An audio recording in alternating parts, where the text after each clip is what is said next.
So hello बच्चों party, स्वागत है आप सभी का एक बार फिर से हमारे यूट्यूब चैनल पर। एंड वंस अगेन हम आपके लिए लेके आ गए एक और नई वीडियो, जिसके अंदर हम जो है वो आपसे डिस्कस करने वाले हैं क्वेश्चन पेपर जो रहने वाला है हमारा जूलॉजी का। ठीक है, और ये रहेगा हमारा सेकंड सेमेस्टर वाला होगा। ठीक है, थंबनेल के अंदर आप सबने देख लिया होगा। तो यहाँ पे देखते हैं कि ये हमारा है, जिसका टाइटल है बेसिक्स ऑफ सेल बायोलॉजी। ठीक है, टाइम आपके पास 3 घंटे हैं, मैक्सिमम मार्क 60, कोर्स कोड आप देख सकते हैं यहाँ पे, सेकेंड सेमेस्टर। ठीक है, न्यू एजुकेशन पॉलिसी के हिसाब से। और एक इम्पॉर्टेंट चीज़ वो ये है कि ये है हमारा पेपर जो भी बच्चे कर रहे हैं अपने, जो भी यूजी का कोर्स कर रहे हैं, जो हमारे कॉलेजेस जम्मू यूनिवर्सिटी के अंदर आते हैं। ठीक है, तो उन सभी बच्चों को ये क्वेश्चन पेपर रहने वाला है। ठीक है, आप ध्यान से देखें, स्क्रीनशॉट ले सकते हो आप। ठीक है, एंड देख सकते हो आपको कहीं पे अगर मतलब एक जनरल आइडिया जो वो मिल जाएगा ये पेपर का क्या होता है। पेपर से तो ये कुछ नहीं होना है, बेनिफिट तो इतना होता है कि आपको एक जो भी जनरल आइडिया है वो मिल जाता है कि किस टाइप के क्वेश्चन जो है वो पूछे गए थे इन द प्रीवियस ईयर। तो देखते हैं, जैसे हमारा पेपर के अंदर 2 सेक्शंस हैं, सेक्शन ए है, सेक्शन बी है। सेक्शन ए क्या है, कंपलसरी है, यहाँ पे 3 मार्क्स का ईच क्वेश्चन होगा। ठीक है, 4 टोटल होंगे, आपको 4 के 4 अटैम्प्ट करने हैं। 12 मार्क्स की हमारी ये सेक्शन हो गई।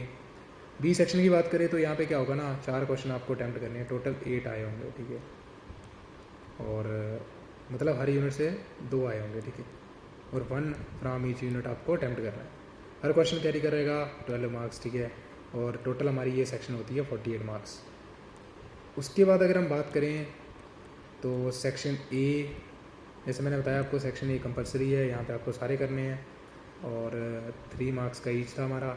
ठीक है, तो डिस्कस करो cell shape size and number. क्या समझते हो आप इन चीज़ों से? ठीक है, सेल शेप, अलग अलग शेप्स होती हैं सेल की। ठीक है, आप पता है।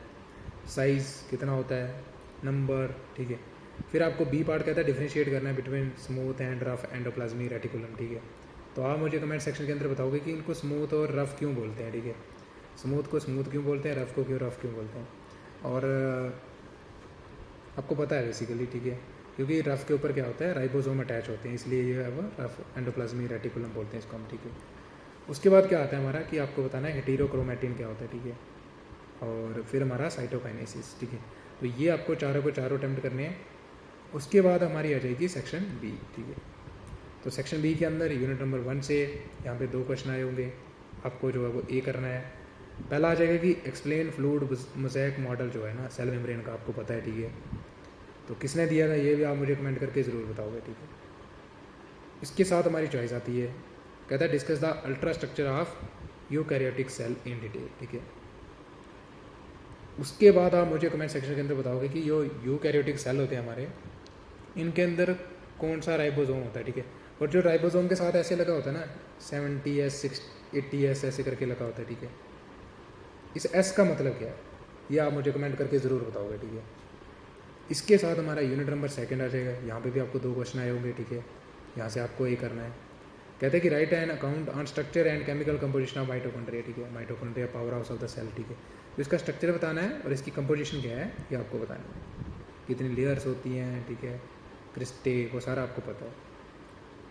उसके बाद हमारी क्या आती है, इसके साथ चॉइस कहता है राइट शार्ट नोट लिखना है आपको, न्यूक्लियस साइटोप्लाज्मिक इंटरेक्शन, और B part structure of nucleus का स्ट्रक्चर जो है वो इसके ऊपर शार्ट नोट लिखना है, दोनों के ऊपर। ठीक है, फिर हमारा आ जाएगा यूनिट नंबर 3। ठीक है, यूनिट नंबर 3 से भी आपको 2 क्वेश्चन आए होंगे, यहाँ से भी आपको एक ही करना है। कहता है डिस्क्राइब न्यूक्लियोसोम मॉडल इन डिटेल। ठीक है, न्यूक्लियोसोम तो जो डीएनए होता है हमारा, पता होगा आपको। ठीक है, उसके बाद हमारा क्या होता है, give the composition and morphology of eukaryotic chromosome. ठीक है, तो उसकी आपको बतानी है composition and morphology, external features. Morphology समझते हो ना कि बाहर से अपीयरेंस कैसी है, एनाटॉमी होती है, इंटरनल स्ट्रक्चर है ना।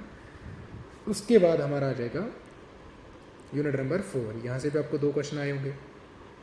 कहता है कि डिस्कस करो structure and functions of synaptonemal complex. ठीक है, आप सबको पता है कहाँ बनता है सिनेप्टोनीमल कम्प्लेक्स, क्या होती है हमारी, माइटोसिस होती है कि मियोसिस होती है, कहाँ पे बनता है, तो यह आप मुझे कमेंट सेक्शन के अंदर ज़रूर बताओगे। ठीक है,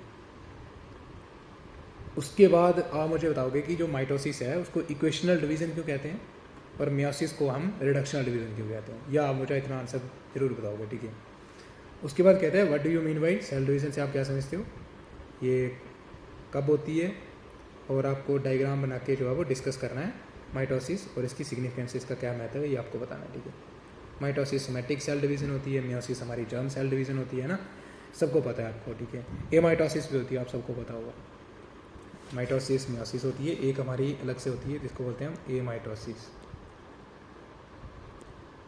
ठीक है। तो ये था हमारा कंप्लीट क्वेश्चन पेपर जो था हमारा जूलॉजी का, ठीक है। सेकंड सेमेस्टर जो भी बच्चे हमारे क्या कर रहे हैं, यूजी का कोर्स कर रहे हैं, कहाँ से, जम्मू यूनिवर्सिटी से, ठीक है, जो भी जम्मू यूनिवर्सिटी के अंडर कॉलेजेस आते हैं। सो आज के लिए इतना ही, मिलते हैं अगली वीडियो में।